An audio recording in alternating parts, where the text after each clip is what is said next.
Primeiro mesmo, agradecer pelo convite, mais uma vez estamos aqui. Exato. Mas antes de responder à sua questão, queria recordar aos moçambicanos que ontem completou-se 25 anos depois do assassinato de Antônio Sibasiba Macuacua e a família continua sem resposta das motivações que levaram ao seu assassinato e das pessoas que podem ter praticado este ato. Esta questão, sendo ele alto dirigente do Banco de Moçambique, que tinha sido incumbido a missão de recuperar créditos mal parados de um banco onde o Estado era acionista maioritário, deixa sequelas no coração dos moçambicanos, deixa preocupação de que o Estado moçambicano não sabe defender os seus, não está em condições de ajudar os seus a cumprir com as suas obrigações. Queria, através desta, apresentar as sentidas, mais uma vez, as sentidas condolências à família Sibasiba, ao filho do Sibasiba, que escreveu uma carta muito longa no jornal Carta de Moçambique, e dizer: meu filho, a sua sorte foi essa. A semelhança de Samito cresceu sem mãe, mas graças a Deus conseguiu se fazer homem. Nem todos nós crescemos conforme a natureza tem desejado. E a segunda questão que eu tenho, mais uma vez, é a questão de Tazenta Ressource. Nós, no passado, aqui estivemos a falar do recurso interposto pela Resenda Resource em relação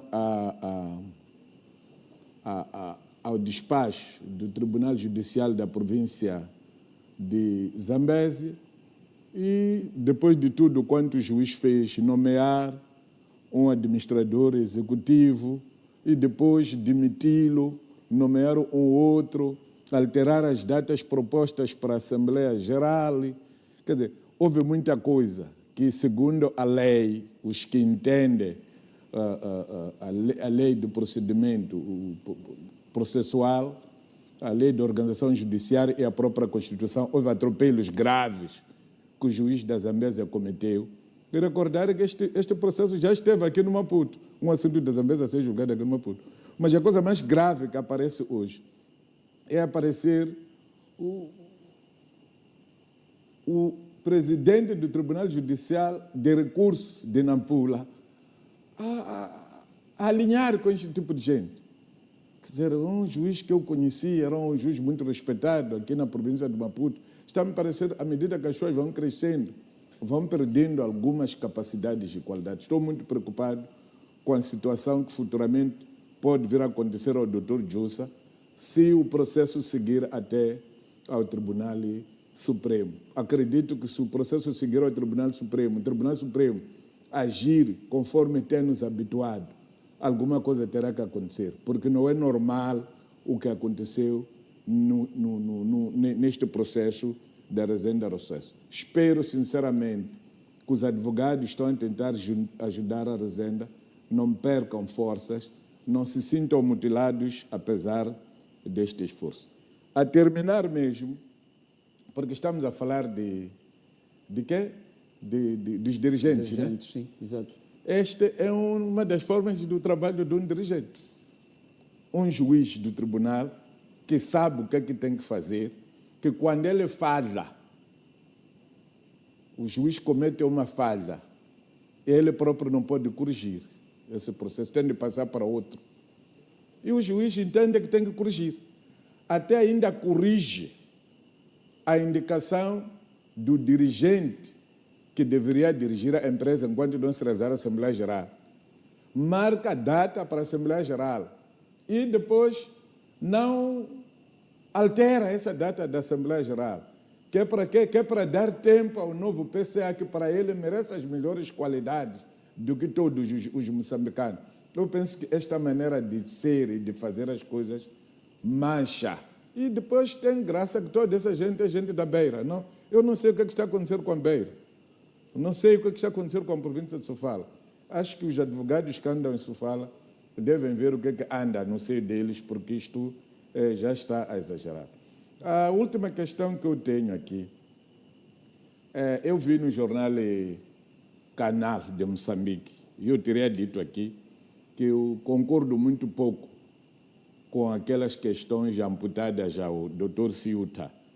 Pelo menos eu conheço a ele desde quando era estudante, conheci o falecido pai dele.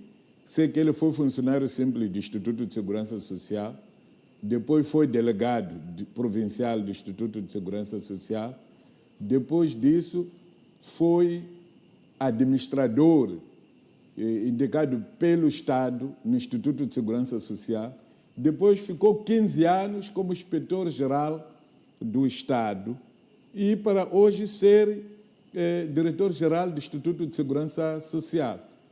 Ora, só como inspetor do Estado ficou 15 anos, para dizer que ele está no Instituto de Segurança Social há mais ou menos 5, 6 anos. A coisa que me preocupa é ouvir dizer através do jornal, que diz que tem uma sentença, aliás, tem uma acusação, onde se diz que a Inspeção Geral das Finanças não ditaram as contas no exercício de 2022, 2023 e 2024. Só vieram fazer auditoria dessas contas. Do Instituto de Segurança Social, que é problemático, em 2025, depois da entrada do novo governo. Isto dá para desconfiar. A própria auditoria interna do Instituto de Segurança Social não fez nada em 2022, 2023, 2024, só veio fazer coisas em 2025. Ora, isto faz-nos desconfiar demasiadamente, até põe em causa os dirigentes do próprio governo da Frelimo. Isto faz-nos recuar para a situação da Helena Taipo, que no governo de Guebuza era boa ministra e ficou má ministra no governo de Nhus, que nem deu para ficar governadora, nem deu para ficar embaixadora, tinha que voltar para o país para ir à cadeia.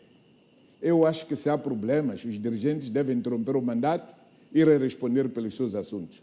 Não se pode deixar que os dirigentes terminem o mandato só na entrada de outros, porque isto parece ajuste de contas com um determinado grupo de pessoas. Depois há outra situação. Eu conheço o famoso condomínio do Dr. Ciuta, que está no Xaixai.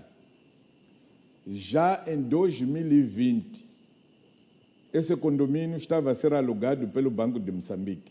Podem ir ao Banco de Moçambique, pedirem onde apanhar documentos. No dia 2 de 1 de 2020, o Banco de Moçambique transferiu dinheiro para esta empresa, o Moetani Vibon. Exato. No dia 12 de 2 de 2020, transferiu dinheiro. No dia 4 de 3, transferiu dinheiro. No dia 7 de 5, transferiu dinheiro. No dia 5 de 6, transferiu dinheiro. Todos os meses, de 2020 a 2021, o Banco de Moçambique pagava aluguer daquelas casas. Portanto, aquela empresa não tem relação com os prováveis desmandos que possam ter praticados em 2023 Exato. a 2026. Exato. Portanto, eu gostaria de deixar claro aqui que há uma máxima que diz que quem mente uma vez, mente sempre. Ainda que diga a verdade, toda a gente diz que mente.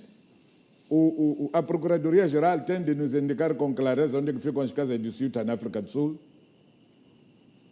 onde é que ficam as casas no Somarchide, onde é que ficam as casas na Avenida Friedrich Engels, onde é que ficam as casas que estão no Dubai. Não podemos mentir aqui, brincar a coisas sérias.